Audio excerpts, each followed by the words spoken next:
a todos, mi nombre es Daniela Alfonso, les doy la bienvenida por mi parte al curso y bueno, y vamos a ver estudios descriptivos. Para comenzar me gustaría repasar con ustedes a través de este esquema las grandes clasificaciones que podemos hacer de los estudios epidemiológicos.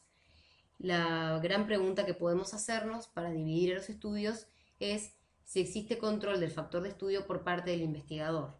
Si existe este control, hablamos de estudios experimentales, mientras que si no existe control del factor de estudio, hablamos de estudios observacionales. Los estudios experimentales pueden tener grupos de control concurrentes, y esos son los ensayos controlados, mientras que en ausencia de grupo de control le llamamos ensayos no controlados. Dentro de los ensayos controlados, dependiendo de si la asignación a los grupos se realiza o no en forma aleatoria, vamos a tener los ensayos clínicos aleatorizados o los ensayos clínicos controlados pero no aleatorizados. Por el contrario, si no existe control por parte del investigador del factor de estudio, estamos hablando de estudios observacionales. Y ahí cabe preguntarnos si existe comparación de grupos, en cuyo caso estamos hablando de estudios analíticos, para ver cómo se formaron esos grupos en función de qué se formaron. Podemos encontrar dos tipos de estudios. Si los grupos se forman por la exposición al factor de estudio y se sigue a partir de ahí hacia adelante hasta que se desarrolle un evento que estoy buscando, se llaman estudios de cohorte, mientras que si me paro desde la presencia de una enfermedad o característica o evento y miro para atrás hasta encontrar presuntos factores de riesgo, estamos hablando de estudios de casos y controles. Por el contrario, si no existe comparación de grupos y el investigador tampoco controla las variables de estudio, estamos hablando de estudios descriptivos, que es lo que va a centrar la charla de hoy. Como definición, podríamos decir que los estudios descriptivos son aquellos que están diseñados para caracterizar la presentación de los fenómenos relacionados con la salud en las poblaciones. Estos estudios buscan describir la frecuencia y las características más importantes de un problema de salud. Algunas características de estos estudios, bueno, por un lado, permiten describir el estado de salud de una población, por lo cual son muy útiles para administradores de salud, para la toma de decisiones en políticas sanitarias, para todo el campo de la epidemiología y, bueno, por supuesto también para los clínicos, para poder comprender por qué realizamos las medidas que realizamos en la clínica. Por otro lado, permiten una primera aproximación a un problema que quizá no tenga muchos antecedentes o un problema del cual no se dispone mucha investigación y sobre el cual luego, a partir de otros estudios, vamos a permitir la comprobación de hipótesis. También son estudios que permiten generar hipótesis explicativas que, bueno, como veníamos diciendo, se van a comprobar por otros estudios que haremos después, sobre todo estudios de tipo analítico. También permiten realizar asociación entre dos o más variables, siempre y cuando esta asociación sea de tipo no causal, y eso es muy importante destacarlo y luego vamos a ver por qué. Y bueno, además son son estudios que ofrecen niveles de evidencia bajos. Esta es una pirámide que se utiliza para mostrar el nivel de evidencia en la medicina basada en la evidencia, en la cual vemos que en la base se encuentra el reporte de un caso como el estudio con menor calidad de evidencia, y en el vértice encontramos los metaanálisis como los estudios con mayor nivel de evidencia. A la inversa, de base a vértice, vamos viendo que la magnitud del sesgo disminuye. Entonces, los estudios descriptivos que vamos a ver hoy, que son los tres últimos de la base, o sea, los estudios transversales, las series de casos y los reportes de un caso, son de los estudios con menor nivel de evidencia científica. Estos estudios permiten responder las siguientes preguntas epidemiológicas. ¿Cuál es el problema o condición de salud de interés en la población? Esto alude a la descripción del fenómeno, cómo es ese fenómeno, cómo se comporta. ¿Quién tiene el problema o condición de salud que voy a estudiar? En términos de variables poblacionales, de sexo, edad, raza, nivel de ingreso. ¿Cuándo se manifiesta este problema? Esto es el patrón con que lo hace, si es a modo de brotes, a modo de patrón estacional, si por la inversa es un problema que es muy esporádico en su ocurrencia.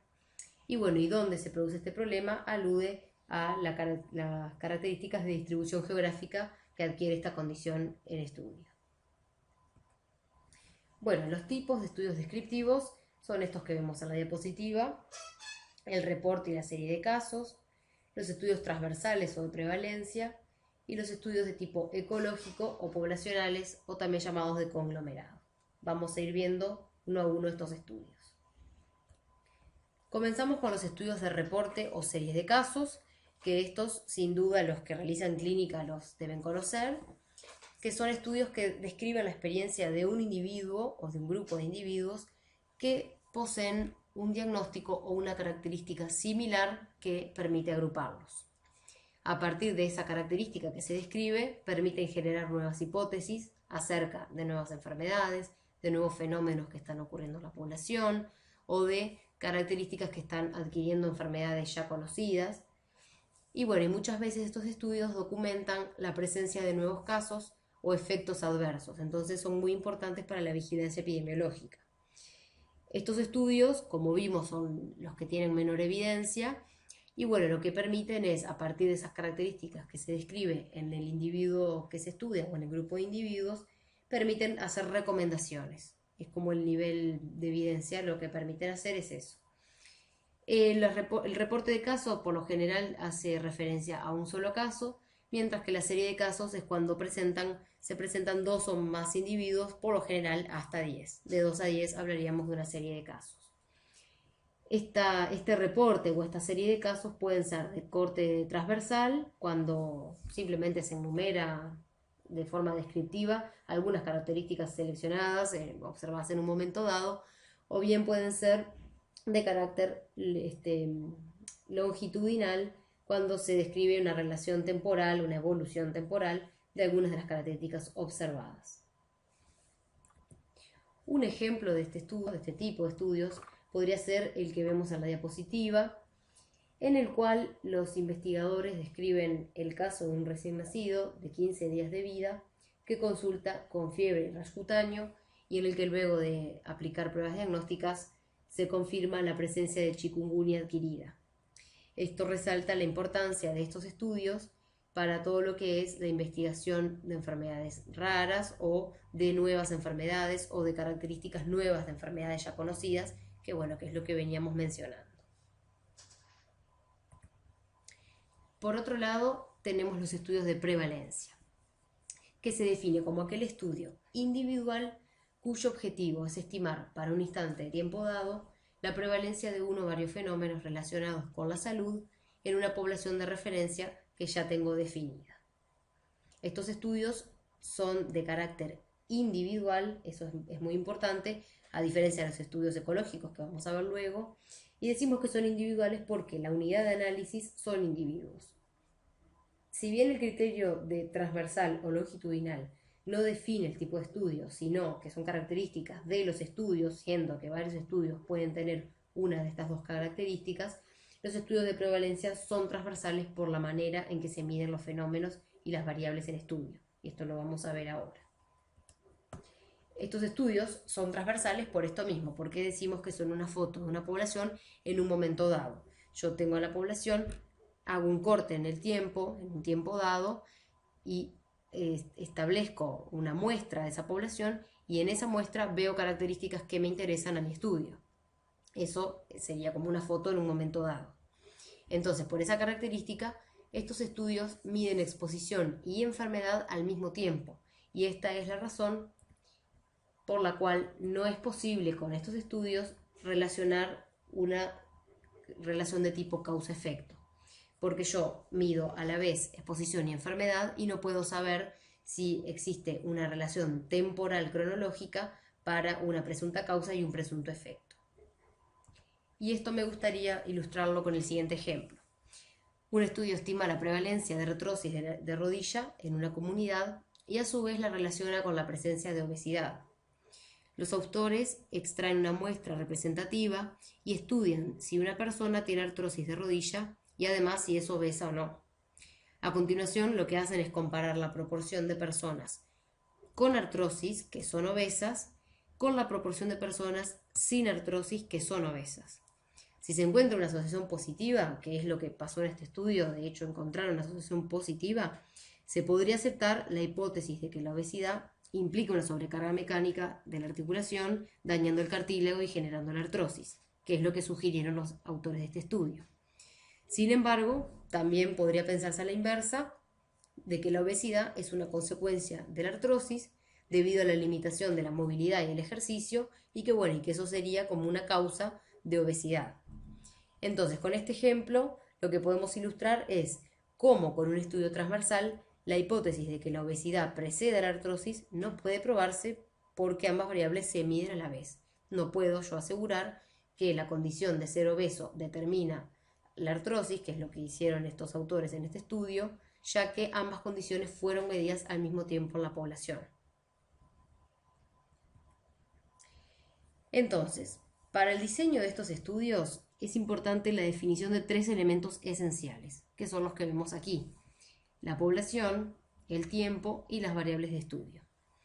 En cuanto a la población, siempre partimos de una población de referencia sobre la cual se va a definir una población de muestreo, o sea, una población representativa de mi población. Existen distintos tipos de muestreo, ustedes sabrán. Bueno, el mejor es el aleatorizado porque disminuye el sesgo de selección. Y como la mayoría de los estudios de prevalencia no solo deseo estimar características en toda la población, sino también en subgrupos de población o estratos, es que conviene realizar el muestreo aleatorio estratificado para poder determinar las características que me interesan a mi estudio en los distintos subgrupos o estratos poblacionales. Esto es lo que se llama muestreo estratificado. En cuanto al tiempo, debemos definir una unidad de tiempo dada, que puede llamarse instante t. Este tiempo puede ser tiempo calendario o puede ser un tiempo individualizado. Tiempo calendario sería un momento dado del tiempo en el cual yo realizo mediciones, por ejemplo, a toda la población de estudio. Y el tiempo individualizado sería, por ejemplo, si quiero determinar al alta de una institución, las personas que tuvieron cierta enfermedad, una característica al alta, y eso sería un tiempo individualizado para cada individuo, porque no todos los individuos van a estar internados en el mismo día ni se van a ir de altas el mismo día. Entonces esto sería como un tiempo individualizado, entre comillas. En cuanto al tiempo, es importante no confundir el periodo del estudio con el periodo de recogida de los datos. En estudios que son más de carácter prospectivo, estos pueden coincidir, pero en estudios retrospectivos basados en fuentes secundarias, como por ejemplo la revisión de historias, estos periodos no coinciden, no es igual el periodo de estudio con el periodo de recogida de los datos. Y finalmente, en cuanto a las variables de estudio, es importante saber que para el fenómeno que se quiere medir existen ciertas variables del fenómeno en sí, que es lo que me interesa estudiar, pero que también hay variables en juego que son de tipo poblacional, de la población que yo quiero saber, las características de la población que voy a estudiar. En cuanto a la validez de resultados de los estudios de prevalencia, va a depender de estas características. Por un lado, de la representatividad de la muestra, de qué tan representativa puede ser la muestra para el estudio.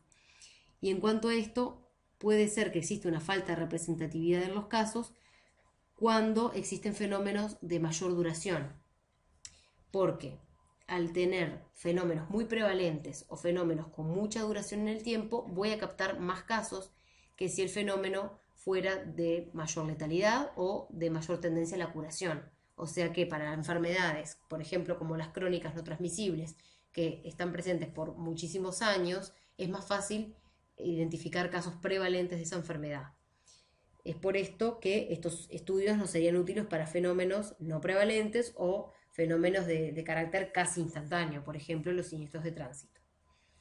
También la validez va a depender de la calidad de los datos obtenidos, de cómo yo obtengo esos datos, de qué tan metódico soy en la obtención, de si sigo los mismos protocolos cada vez que obtengo los datos, y de que el número de no respuestas no sea muy grande y que los abandonos no estén relacionados con la enfermedad, porque eso estaría sesgando la validez.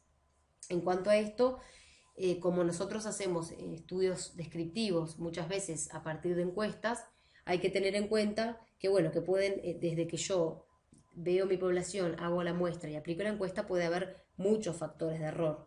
La dificultad en obtener la muestra puede ser por un sesgo de selección, por población que no es accesible o que no es representativa, o que realizo un muestreo con una técnica incorrecta, por ejemplo no aleatorizada, que es lo que decíamos hoy, o bueno, porque existe un rechazo de la población seleccionada para participar en el estudio, y todas estas cosas van a determinar una disminución de la validez de los resultados, y hay que tenerlas en cuenta. Bueno, un ejemplo de estudio de prevalencia que conocerán es la segunda encuesta nacional de factores de riesgo de enfermedades crónicas no transmisibles que se realizó en nuestro país en el año 2013. Y bueno, que es un estudio de prevalencia que sigue la metodología STEPS de la OMS, en el cual existen 3 pasos en la determinación del estudio. Un primer paso, que es la aplicación de un cuestionario. Un segundo paso, que consiste en la medición de medidas antropométricas como peso, talla y presión arterial.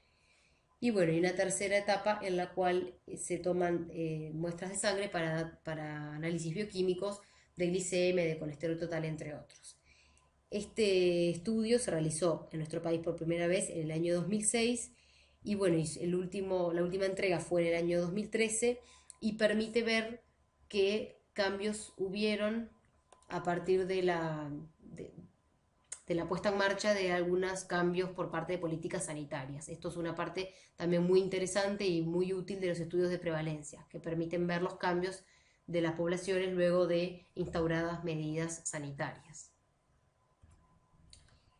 Bueno, continuando con los estudios de tipo ecológico, podemos decir que son todos aquellos estudios en el cual se utilizan variables que toman valores para entidades que no son individuos, pero que sirven para definir grupos de individuos. Estos son estudios de carácter poblacional. La unidad de análisis y la unidad de estudio no será el individuo por sí mismo, sino grupos de individuos. A estas variables que toman valores para entidades poblacionales se les llama también variables ecológicas. Un ejemplo de estudio ecológico podría ser, por ejemplo, el correlacionar la mortalidad por enfermedad coronaria al consumo per cápita de cigarrillos. Eso sería un estudio ecológico en el cual la medición es de carácter poblacional.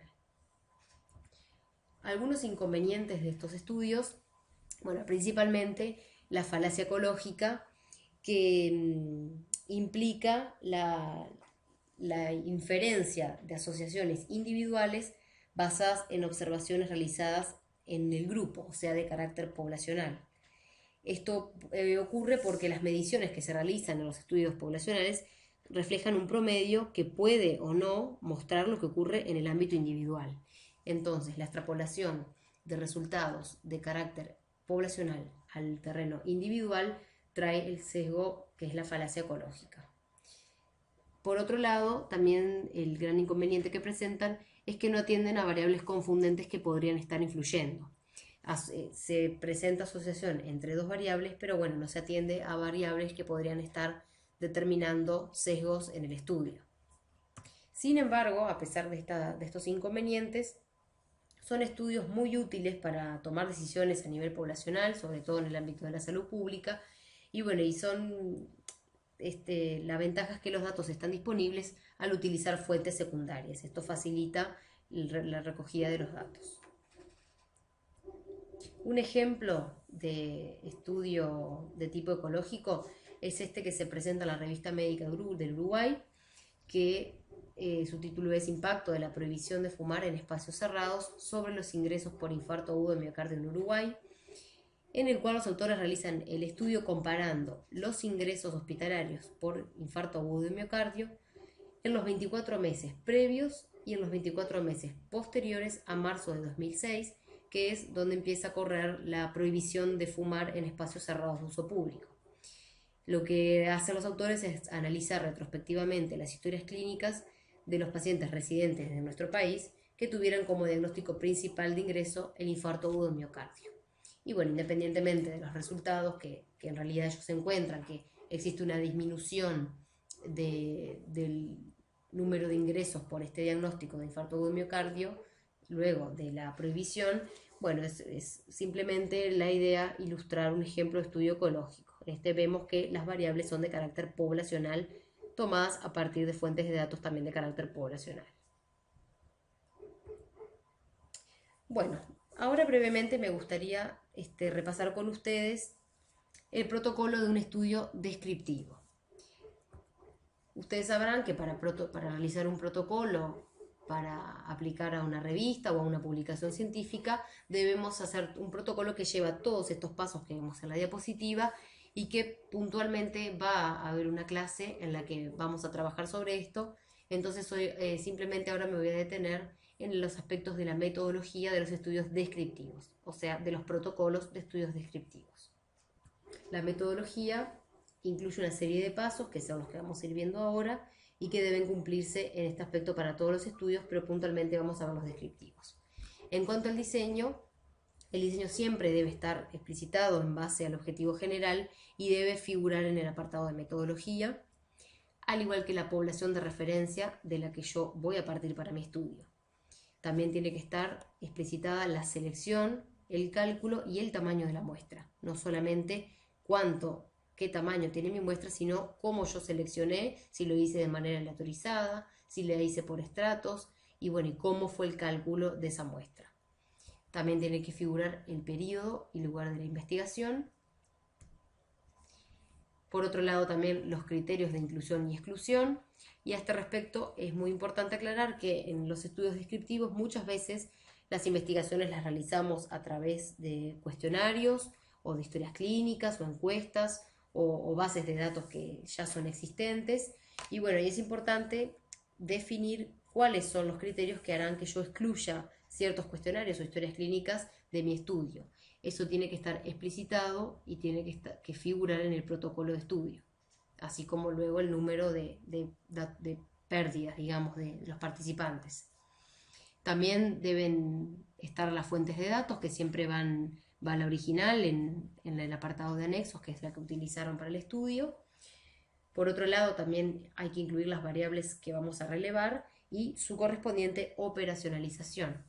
A modo de ejemplo, podemos decir que para las variables cualitativas podemos expresarlas en términos de frecuencias y de proporciones, y para las variables cuantitativas podemos expresarlas en desvíos estándar y medias.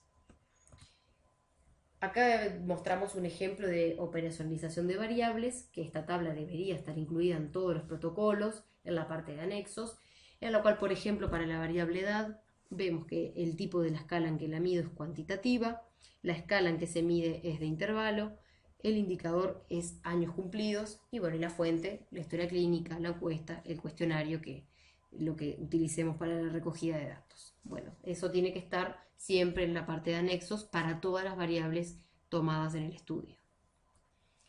Por otro lado, debe estar explicitado los instrumentos, la técnica y el personal para la medición. Y esto es muy importante porque permite realizar la reproductibilidad del estudio. Si el día de mañana otros investigadores quisieran reproducir mi estudio o contrastar los resultados con un estudio propio, debe estar explicitado qué instrumentos usamos, con qué técnica, qué personal lo midió, quién capacitó a ese personal y si la medida de esas variables fue hecha de manera homogénea, con qué instrumentos. Luego también debe explicitarse la base de datos que utilizamos para el estudio. Y bueno, en este punto aclarar que muchas veces con los estudios descriptivos nosotros accedemos a bases de datos ya creadas que facilitan mucho el trabajo. Por ejemplo, si quisiéramos estimar al alta de una maternidad a las 72 horas de vida el peso promedio de los recién nacidos, una opción sería ir a la maternidad y tomar esos datos antropométricamente pesando a los niños, pero sabemos que tenemos el formulario SIP, por ejemplo, que es una fuente de datos que está disponible y que es de acceso libre a los investigadores. Entonces eso es una base de datos que ya es existente. Y así, bueno, pasa con otras bases de datos. Luego deben estar también incluidos los estadísticos a utilizar. Por ejemplo, para las variables cualitativas, el chi cuadrado, o para las cuantitativas, el test de student, para ilustrar asociación entre variables. Estos estadísticos, independientemente del tipo que utilicemos, deben estar explicitados en el apartado de metodología del estudio.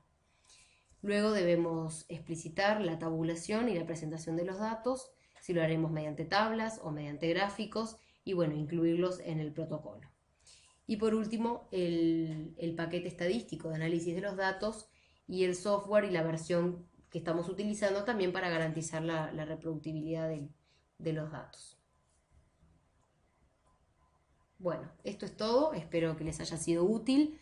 Recuerden que vamos a tener una clase presencial de estudios descriptivos y bueno, y estamos también en el foro para cualquier duda o eventualidad. Bueno, muchas gracias por su atención.